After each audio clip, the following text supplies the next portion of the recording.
अस्सलाम वालेकुम जी। उम्मीद है कि अल्लाह के फजल करम से सब ठीक ठाक होंगे। नहीं जी, आज बहुत इंपॉर्टेंट टॉपिक, बहुत मज़ेदार टॉपिक जिसके बगैर आपकी जान नहीं छूट सकती, वो है जी टॉपिक कि हम लोग सीवी कैसे बनाते हैं और सीवी होती क्या है। ठीक है।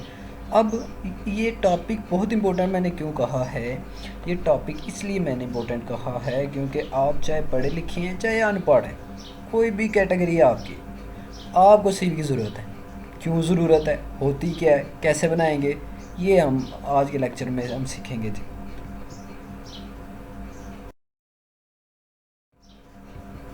अब जी हमारे कंटेंट क्या होंगे। कंटेंट से मुराद होता है कि हमने इस लेक्चर के बाद कौन कौन से पॉइंट क्लियर कर लेने हैं। नंबर वन पे जी हमारे पास है सीवी होती क्या है, सीवी इम्पोर्टेंट क्या है, क्यों है, और सीवी और रिज्यूमे एक टर्म इस्तेमाल की जाती है, रिज्यूमे सीवी, इन दोनों में डिफरेंस क्या है और हम सीवी बनाते कैसे हैं। मैं दो चार एक आधी एग्जांपल काउंट करूँगा उसके अंदर। अब जी हमारे पास जो सबसे पहले आती है चीज़, सीवी होती क्या है। CV is abbreviation of curriculum vitae. Curriculum vitae word है, ठीक है। सीवी एब्रीवेशन है करिकुलम विटाए। इसकी डेफिनेशन हम करें तो हम ऐसे करते हैं कि CV summary of all your education and your personality. क्या मतलब ये कि सीवी जो आपकी होती है वो आपकी सारी की सारी एजुकेशन को बता रही होती है और सारी की सारी पर्सनैलिटी के बारे में बता रही होती है। समझे बात की। अब सीवी इम्पोर्टेंट क्यों है, सीवी इम्पोर्टेंट क्यों है, मैंने सिंपल सा लिखा है, CV is basic requirement of job and scholarship. इसका मतलब क्या है, इसको ज़रा थोड़ा मैं वाइडली एक्सप्लेन करता हूँ। देखें हमारे पास होता क्या है, किसी भी जगह पे आप जॉब के लिए जाते हैं, किसी भी काम के लिए जाते हैं, किसी भी जगह पे अपने आप को फिट करने की कोशिश करते हैं, ब्रॉड स्कॉलरशिप के लिए जाते हैं, किसी भी जगह पे जाते हैं, तो पता क्या कहता है बंदा नेक्स्ट, कहते हैं कि आप अपनी सीवी जमा करवाएं। यानी कि आपकी सीवी के बगैर आप कुछ नहीं है। और सीवी बेसिकली एक ऐसा डॉक्यूमेंट होता है जो जिसके ऊपर आपकी सारी एजुकेशन, सारी पर्सनैलिटी, सारा एड्रेस, सब कुछ लिखा होता है। समझे बात की। अब होता क्या है, ये इंपॉर्टेंट क्यों है, मिसाल के तौर आपने सीवी जमा करा दी, उस जगह पे आपकी सीवी पहुंच गई, आप तो वहाँ पे मौजूद नहीं है ना अपना इंट्रोडक्शन कराने के लिए, आपकी सीवी आपका इंट्रोडक्शन करवा रही होगी कि आप कितने इंपॉर्टेंट हैं, आपकी एजुकेशन कितनी इंपॉर्टेंट है, आप कितने लायक फाइक हैं, आप कितनी क्वालिटीज़ रखते हैं, कितनी स्किल्स रखते हैं। इसलिए इसको बनाते हुए हमें बड़ी इंपॉर्टेंस, बड़ी चीज़ों का ध्यान रखना होता है। आप सीवी जमा करा के वापस आ जाते हैं, जिस बंदे ने आपको जॉब के लिए हायर करना होता है, जिस जगह आपको स्कॉलरशिप मिलना होता है, तो वो क्या होता है, वो सीवी आपको दिलवाती है। अगर सीवी अच्छी बनी होगी, इम्पैक्टिव होगी, इफेक्टिव होगी, तो फिर वो आपको आसानी से मिल जाए। अगर सीवी अच्छी ना हुई, अच्छे पैटर्न पे ना हुई, तो आपके लिए नुकसानदेह चीज़ हो सकती है। ठीक है जी। अब जी दूसरी ट्रिक की बात, जो ट्रिक की बात है वो याद रखना, जिस जगह भी आपको इंटरव्यू के लिए बुलाया जाए, जॉब के लिए बुलाया जाए, वहाँ पे जाएं, साथ में सीवी ज़रूर पास रखें। वो आपको नहीं ये बोलेंगे कि सीवी लेके आएँ, तो आप लोगों ने सीवी साथ लेके जाना है जी। ठीक है जी। ये थी इसकी इंपॉर्टेंस कि सीवी है क्या और सीवी की इंपॉर्टेंस क्या है। हम इस क्वेश्चन पे आते हैं कि सीवी और रिज्यूमे में डिफरेंस क्या है। सीवी का रिज्यूमे में कोई डिफरेंस नहीं है, जस्ट माइनर सा एक डिफरेंस है। उसको हम क्या कहते हैं जी, वो होता है डिफरेंस लेंथ का।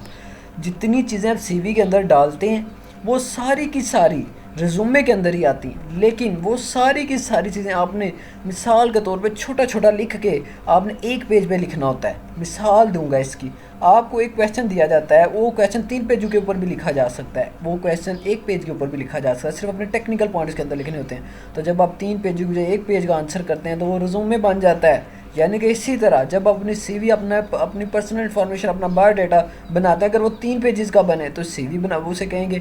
और जो जब हमारे पास 1 पेज का बने, यानी कि लेंथ का डिफरेंस आ जाए, तो उसको हम क्या कहेंगे, ये रिज्यूमे है। ठीक है, समझ आई बात की। अब जी ये था what is difference between CV and resume, ये हमारा क्लियर हो गया। अब हम नेक्स्ट चलते हैं जी अपने बेसिक पार्ट की तरफ। सीवी में हमारे बेसिक पार्ट कौन से हैं, हम सीवी बनाने की तरफ चलेंगे। ठीक है।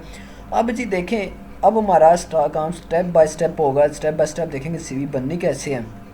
पहले हमने देखा सीवी है क्या, क्यों इंपॉर्टेंट है, रिज्यूमे और सीवी में क्या डिफरेंस है। अब जी जो चीज़ आती है वो है कि हमारे पास सीवी के अंदर जो पहला पार्ट आपने लिखना होता है, माइक्रोसॉफ्ट वर्ड के अंदर बनाते हुए आपने जो पहला पार्ट लिखना होता है वो होता है जी पर्सनल इंफॉर्मेशन। ठीक है।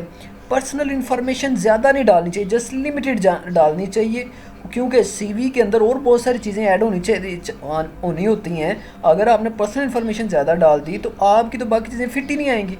ठीक है, इसलिए इसको लिमिटेड डालें और वो डालें इंफॉर्मेशन अपनी पर्सनल जो आपकी एक्टिव हो। एक्टिव से क्या मुराद है, आपने एक नंबर डाला वो व्हाट्सअप पे भी हो और वो नंबर आपका नॉर्मल यूज़ में भी हो। ईमेल आपने डाली है वो ईमेल आपकी यूज़ में भी हो और वो ईमेल आपके पास मोबाइल के अंदर भी लॉगिन हो। ठीक है, आपने सारी वो इन्फॉर्मेशन, आपने अपना एड्रेस डालना है तो आपने एड्रेस भी परमानेंट वाला डालना है। अगर कोई कंपनी आपको हायर करती है, डॉक्यूमेंट भेजती है, कोई भी डॉक आती है तो वो आपके घर डायरेक्ट पहुँचे, कोई मैसेज आता है आपको डायरेक्ट पहुँचे। उसमें पहला पोर्शन पर्सन इन्फॉर्मेशन है, उसमें सबसे पहले देखिए मैंने नाम ऊपर कैसे लिखा है और उसके नीचे मैंने इन्फॉर्मेशन कैसे लिखी है, राइट साइड पे मैंने नंबर वगैरह, यानी कि पूरी की पूरी पर्सन इन्फॉर्मेशन कैसे लिखी है, उसके ऊपर तस्वीर कैसे लगी हुई है। तो जी पहला पार्ट था इसका पर्सन इन्फॉर्मेशन। अब जी दूसरा पार्ट हमारा है, दूसरा पार्ट हमारा करियर ऑब्जेक्टिव। दूसरे पार्ट के अंदर हम लिखते हैं करियर ऑब्जेक्टिव के अंदर आप ये बताते हैं कि आपने कर क्या लिया है और करना क्या चाहते हैं। ये ऑब्जेक्टिव चेंज होता रहता है। आपने एक फर्म के अंदर जाना है तो आपका जो ऑब्जेक्टिव वो डिफरेंट होगा। आपने टीचिंग के अंदर जाना है तो आपका जो कह लें कि जो ऑब्जेक्टिव वो डिफरेंट होगा। करियर ऑब्जेक्टिव, आप करना नेक्स्ट क्या चाहते हैं, आपके अंदर था क्या, आपने किया क्या और करना क्यों चाहते हैं। अगर आप इसका कोई जर्नल सा बना लेते हैं, जिस तरह मैंने ये जर्नल सा बनाया होगा, ये हर जगह अप्लाई हो जाता है, लेकिन कोशिश करें कि स्पेसिफिक बनाएं, जिस जगह पे जाएं उस जगह के मुताबिक बनाएं। आपने टीचिंग की जॉब के लिए जा रहे थे, यहाँ पे टीचिंग के मुताबिक बताएं कि मैंने पहले पढ़ाया है, पर मुझे पढ़ाने का शौक है, मैं नेक्स्ट गोल। अगर फर्म के अंदर जा रहे हैं, वो फर्म किस तरह की बनी, मिसाल के तौर वो पंखे बनाती है तो आपने पंखों के बारे में लिखना है कि मैं पहले मुझे फ़ैन के ऊपर काम कर चुका हूँ, मुझे फ़ैन के ऊपर स्किल हासिल करने का शौक है, इस तरह का पॉइंट डालना है। ठीक है, ऑब्जेक्टिव मिशन क्या है। ठीक है जी, अब उसके बाद ही हमारे पास है, अब उसके बाद हमारे पास है प्रोफेशनल एक्सपीरियंस। देखें ये आपका बड़ा मैटर करता है, बहुत ज़्यादा मैटर करता है। एक्सपीरियंस के बगैर कुछ भी नहीं होता, एक्सपीरियंस के बगैर कुछ नहीं। थर्ड ऑप्शन जो आप डालते हैं वो होता है प्रोफेशनल एक्सपीरियंस। आपने कोशिश करनी है प्रोफेशनल एक्सपीरियंस लाजमी डालें। अगर आपने कोई भी प्रोफेशनल एक्सपीरियंस किया है, मिसाल के तौर मैं कॉलेज के अंदर पढ़ा रहा हूँ तो कॉलेज के अंदर हो जाएगा। मैं अगर मिसाल के तौर पे मैंने जीएफसी के अंदर काम कर जीएफसी के अंदर हो जाएगा। हाँ, अगर आपने इसे कैरी किया हुआ है तो कंटिन्यू साथ लिख देते होते हैं। अगर आपने उधर छोड़ दिया हुआ है तो आप उसको उस वहाँ की डेट डाल देते हैं जहाँ तक आपने छोड़ा होता है। ये था जी आपका थर्ड ऑप्शन। चौथा ऑप्शन होता है एजुकेशन का। एजुकेशन के अंदर बेसिकली क्या होता है जी, एजुकेशन के अंदर आपके पास मिसाल के तौर पे आपका सारा बायोडाटा होता है। आपने फाइनल ईयर में कौन सा बनाया प्रोजेक्ट, अगर आप यूनिवर्सिटी के स्टूडेंट हैं तो आपने फाइनल ईयर का कौन सा प्रोजेक्ट, अगर आप डिप्लोमे के स्टूडेंट तो आपने फाइनल ईयर का प्रोजेक्ट कैसे क्या बनाया उसकी डिटेल थोड़ी सी डाल देनी है। उसके बाद आपने मैट्रिक के नंबर डाल देने हैं। उसके बाद आपने उसका स्कूल या जो पैटर्न इसके अंदर आपको सेम दिया हुआ, आप सेम पैटर्न भी ले सकते हैं, यूट्यूब या गूगल से भी देख सकते हैं। ठीक है, एजुकेशन के अंदर आपने अपना स्पेसिफिक रहना और मेंशन वो चीज़ें करने जो ज़्यादा इंपॉर्टेंट है।